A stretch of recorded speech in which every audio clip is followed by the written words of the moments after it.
sense. Now, there's a lot of problems with commercial paper today. And it's the reason why I threw this in the mix to let you know I was going to be asking about this.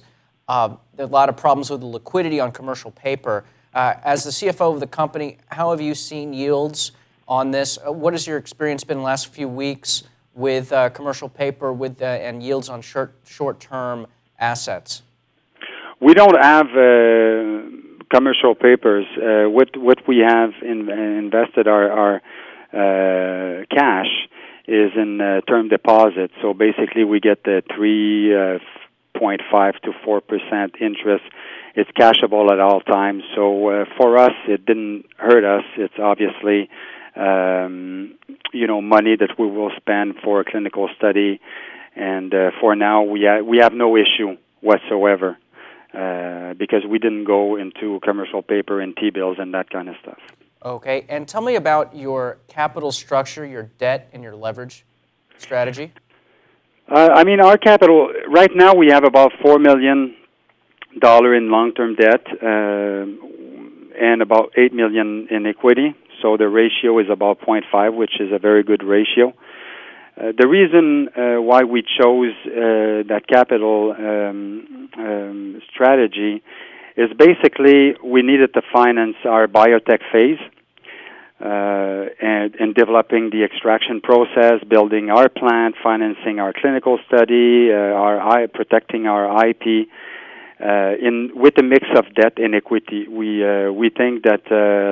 By the way, last year we eliminated more than $5 million in convertible debenture, which reduced our interest expense to close to $1 million. It was a very high interest rate because when we negotiated those, we were not at where we are today. It was in the biotech phase, so it was much more expensive. And I think you need a good balance of equity and debt, and we surely always make sure to optimize our cash. So that's basically more or less our strategy. Now, Andre, for any CFOs that are listening out there or investors who like to pore over the 8Ks, what advice would you give them for negotiating financing and capital structure? You mean for a U.S. listing? Say that there's a company out there that's a CEO out there, CFO out there that's looking for capital or looking to renegotiate capital.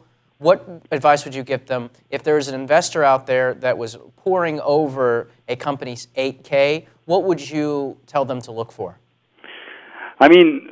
What I can say is that in our case, we are renegotiating right now our capital structure for whatever debt we have left. Basically, what we try to do, like I said, we try to keep a good ratio of debt versus equity.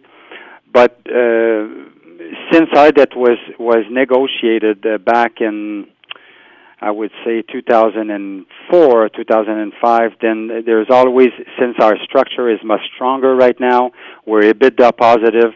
So basically what we are looking for is to renegotiate everything long term at better condition. So, I would say that, you go for the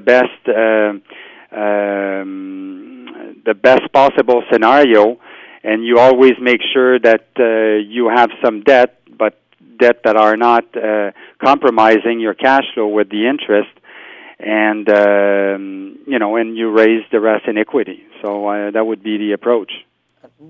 Quickly, you mentioned that it's good to have a little debt. I found that a lot of CFOs, CEOs like to have a little debt on the balance sheet, that it focuses the mind a little bit. Would you agree to that?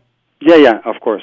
Okay, and again, we're speaking with Andre Godin, the VP of Finance for Neptune Technology and Resources, duly listed on the Toronto Venture and now the NASDAQ. NEPT is the ticker for the U.S. investors out there that if you are listening. Now, how are you, now switching back to organization just for a moment here, how are you communicating the benefits of your products to your consumers? How is your marketing team accomplishing that? The way our structure is for marketing, sales and marketing, we go through distributors. Neptune is a manufacturer of Neptune krill oil, which is our trademark, NKO, part of our OPA 3, which is the brand name for all our products. But our main ingredient right now, our main product is NKO, which is supported by clinical study. I don't know if we have time to cover that, but it's very strong on clinical study and clinical and human benefits.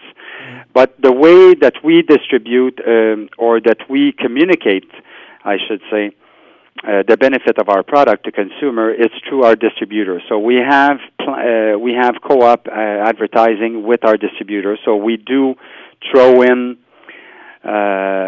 certain amount of our advertising money in collaboration with our distributor. We also use magazines. We do radio show focused towards our products, obviously, not this kind of radio show. And we also participate in a lot of trade shows in the U.S. and Europe.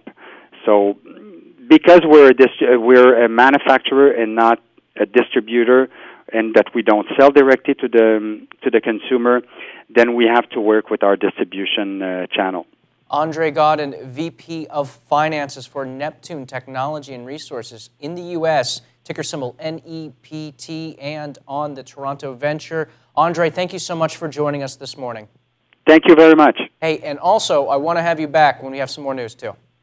Okay, great. All right, take care. It's going to be my pleasure. You got it. Thank you. I'm going to hang up. Thank you very much. Bye-bye. Okay, bye. All right. Again, Andre, I keep saying Andrew.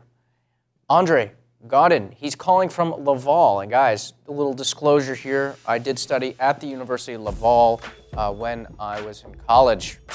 But it's in a completely, actually the university is a different city. It's in Quebec City, Quebec, Quebec, not in Laval City, actually. All right, we're going to go ahead and move to a break, my friends. When we come back, we're going to give you a portfolio update, see where your ETFs are rolling in your portfolio. Then we're going to move back to microcap news. So I want you to stay with us. Market news first, news you can trust. Don't touch that mouse. We'll be right back.